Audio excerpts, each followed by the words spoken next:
The Great Escape Stalag Luft 3. They dug 3 tunnels 30 feet underground. They forged hundreds of documents. They made civilian clothes from blankets and German uniforms. 200 men worked for a year on an escape that would free 76 prisoners. The Gestapo recaptured 73 of them. Then Hitler gave an order that changed everything. More than half of them are to be shot. This is the true story of the Great Escape and the massacre that followed. Squadron leader Roger Bushel stood in the exercise yard of Stalag Luft 3 and stared at the barbed wire fence 50 meters away. Beyond that fence was freedom. Between him and freedom were guard towers, searchlights, seismographic sensors buried underground to detect tunneling, regular patrols, and the entire apparatus of German military security. It didn't matter. Bushel had decided he was going to escape, and he was taking 200 men with him. It was April 1943, and Stalag Luft 3 was the Luftwaffe's newest prisoner of war camp for captured Allied airmen. Located in Lower Silesia, modern-day Poland, the camp had been specifically designed to be escape-proof. Built on sandy soil that collapsed easily, making tunneling extremely difficult. Barracks elevated on stilts to prevent tunnel entrances under floors. Seismographs placed around the perimeter to detect digging. A warning wire 30 feet inside the main fence. Any prisoner who crossed it would be shot without warning. Guards specifically trained in counter-escape tactics. Located 100 miles from the nearest neutral country. The Luftwaffe command was proud of Stalag Luft 3. They believed it was impossible to escape from. Bushel disagreed. Bushel was 33 years old, a South African-born RAF pilot who'd been shot down over Dunkirk in 1940. He'd escaped from 2 previous POW camps and been recaptured both times. The Gestapo had warned him, if he escaped again, he would be shot. But Bushel wasn't concerned about warnings. He was concerned about getting as many Allied prisoners out of Germany as possible, not just for their own freedom, but to create chaos in the rear areas. Every escaped prisoner would tie down hundreds of German soldiers searching for them. Every forged document would force the Germans to question their security. The escape itself would be an act of resistance. Bushel called a secret meeting of the Escape Committee, a group of senior prisoners who coordinated all escape activities in the camp. He laid out his plan. Gentlemen, we're going to dig 3 tunnels simultaneously. We'll call them Tom, Dick, and Harry. We'll go deep, 30 feet below ground to avoid the seismographs. We'll shore them up properly so they don't collapse. We'll build ventilation systems, electric lights, and underground workshops. And when we're ready, we're going to put 200 men through 1 tunnel in a single night. The room fell silent. The scope of what Bushel was proposing was unprecedented. Previous escape tunnels had aimed to get maybe 10 to 20 men out. Bushel was talking about an industrial-scale operation. Flight Lieutenant Wally Flutie, a Canadian mining engineer, spoke up. "Roger, do you have any idea how much work that is? The amount of sand we'd have to hide, the materials we'd need? It would take a year, maybe longer." "Then we'd better start now," Bushel replied. Over the following weeks, Bushel recruited specialists for specific tasks. Tunneling, led by Wally Flutie, experienced miners and engineers would do the actual digging. They'd work in shifts, using primitive tools made from metal scraps. Sand disposal. The biggest challenge was hiding the excavated sand. The sandy soil of Stalag Luft 3 was distinctive, yellow, different from the gray topsoil. If guards saw yellow sand, they'd know someone was tunneling. A team led by Flight Lieutenant Peter Fanshawe designed trouser bags, cloth sacks worn inside prisoners' trousers.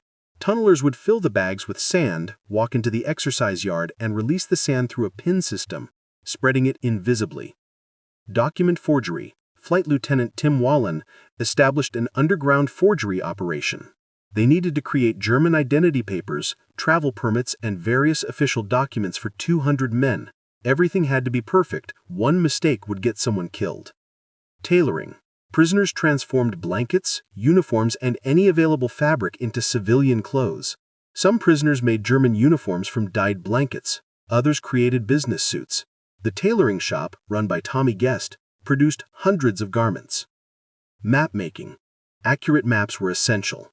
Using information smuggled in through Red Cross packages and corrupted guards, the prisoners created detailed maps of local railway systems, checkpoints, and routes to neutral countries. Intelligence. A network of prisoners watched the guards, noting patrol patterns, shift changes, and security vulnerabilities. They also cultivated relationships with bribable guards, tame goons, who might look the other way for cigarettes or chocolate.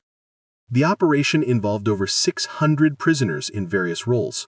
Even those not escaping helped as stooges, lookouts, ferries moving contraband, or in dozens of other support roles. Construction of the 3 tunnels began in April 1943. Tunnel Tom started in Hut 123, with the entrance hidden under a stove. Tunnel Dick started in Hut 122, entrance hidden in a washroom drain. Tunnel Harry started in Hut 104, entrance concealed under a stove. The plan was to dig all 3 simultaneously. If the Germans discovered 1 or 2, the third might survive. It was backup planning on an unprecedented scale. The tunnels were engineering marvels given the primitive conditions. They were 30 feet deep to avoid seismograph detection, 2 feet square, barely enough room to crawl through, hundreds of feet long, they needed to extend beyond the forest line outside the camp, shored up with bedboards stolen from every bunk in the camp, equipped with air pumps designed from kit bags, electric lights, stolen wire, and underground workshops. Digging was exhausting, claustrophobic work. Tunnelers worked naked to avoid getting their clothes covered in telltale yellow sand, crawling on their bellies through pitch-black shafts, pushing carts of excavated sand back to the entrance. The air was thin, the space confining, and the constant fear of collapse or discovery was exhausting. Wolney Flutie later described it. You'd be down there in the dark, 30 feet underground, pushing sand in a tiny tunnel, and you'd think, if this collapses right now, I'm dead. They'll never dig me out in time. But you kept going because everyone was counting on you, because Roger said it would work, and we believed him. The sand disposal operation was equally impressive. Every day, tunnelers excavated approximately 100 to 150 pounds of yellow sand. This had to be hidden without the guards noticing. The penguins, with trouser bags, would walk circuits around the exercise yard, gradually releasing sand that was then mixed with gray topsoil by prisoners working in gardens. At one point, the Germans noticed yellow sand near the gardens and launched a search.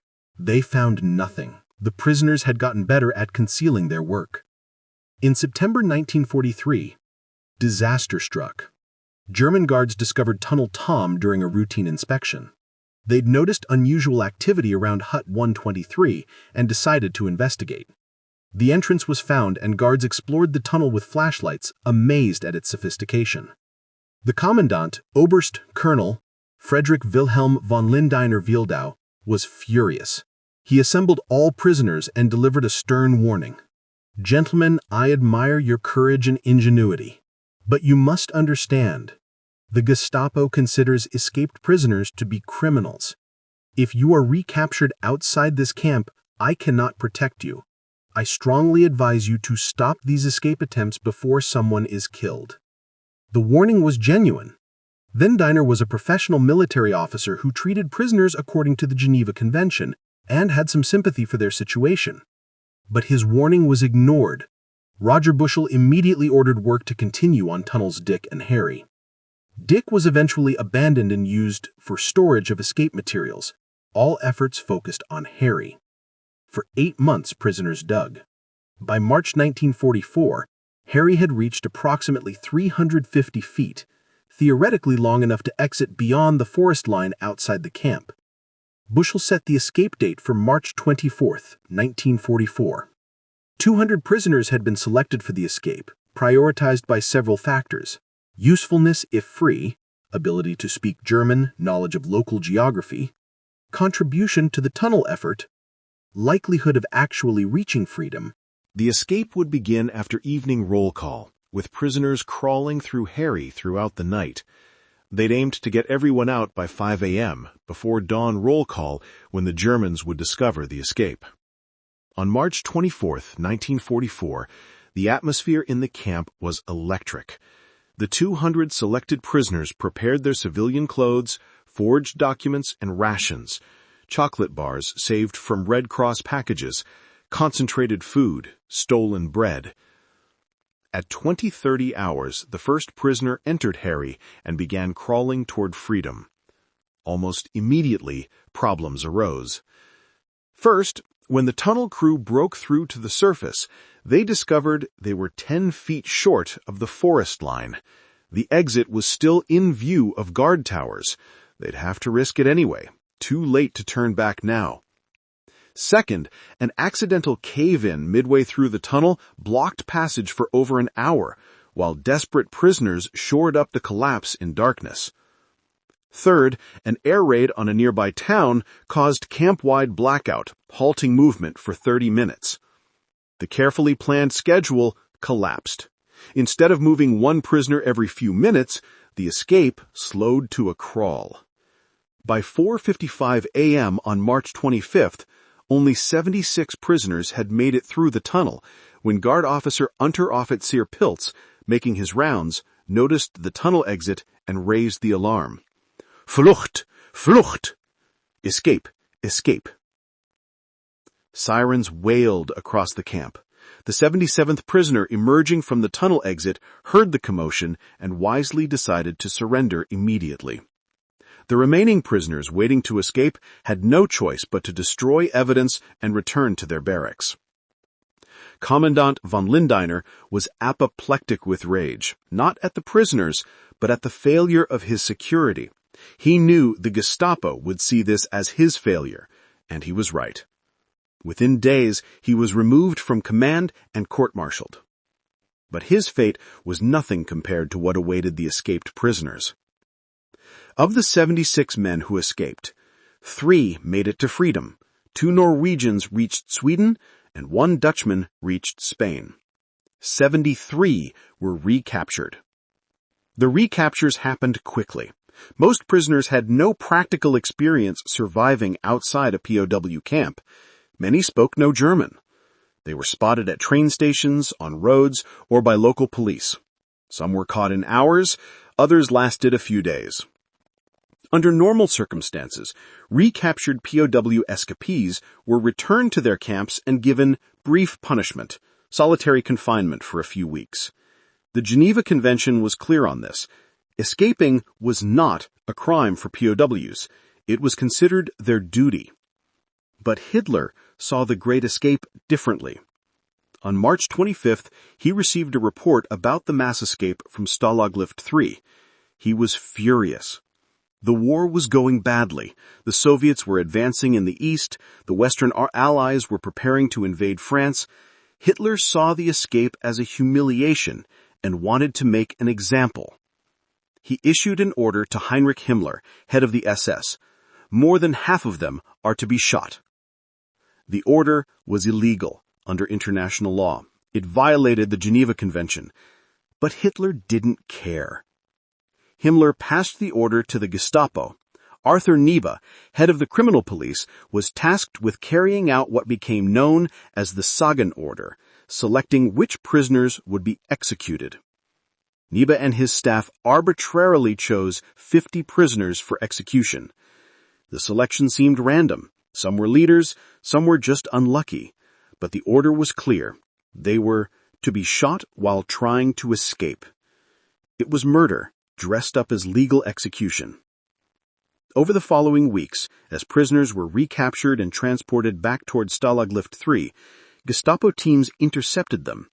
The prisoners were taken to remote locations, ordered out of vehicles, and shot in the back of the head. Some prisoners suspected what was coming. Flight Lieutenant Gordon Kidder, a Canadian pilot, reportedly said to his escort, "You're going to shoot us, aren't you?" The Gestapo officer didn't reply. Minutes later, Kidder was dead. Squadron leader Roger Bushell, the mastermind of the escape, was shot near Saarbrücken on March 29th. He was 33 years old. In total, 50 of the 73 recaptured prisoners were murdered by the Gestapo in March-April 1944.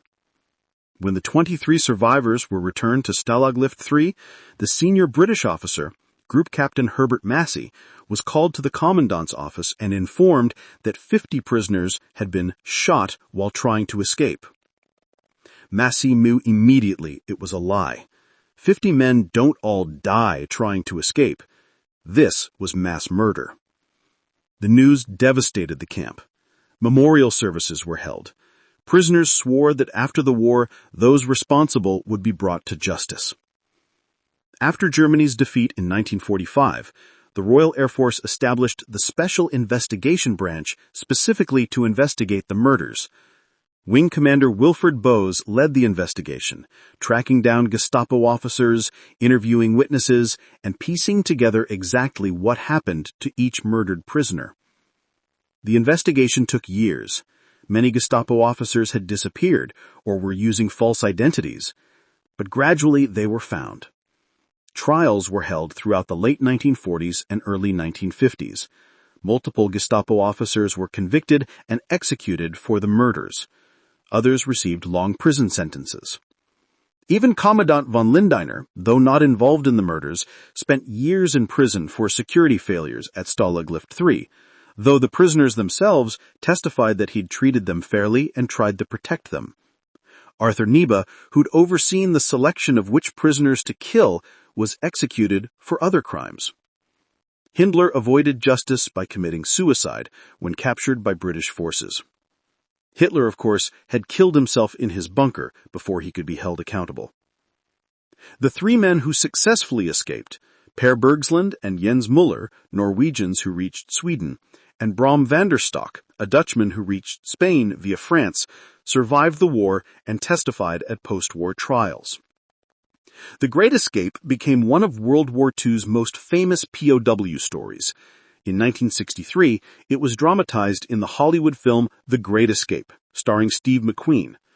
The film took liberties with the facts, adding American characters, actually only one American participated, including motorcycle chases which never happened, and softening the ending. But the core truth remained.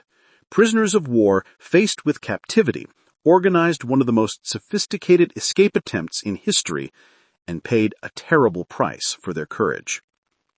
Today, there's a memorial at the former site of Stalag Luft 3, now in Poland.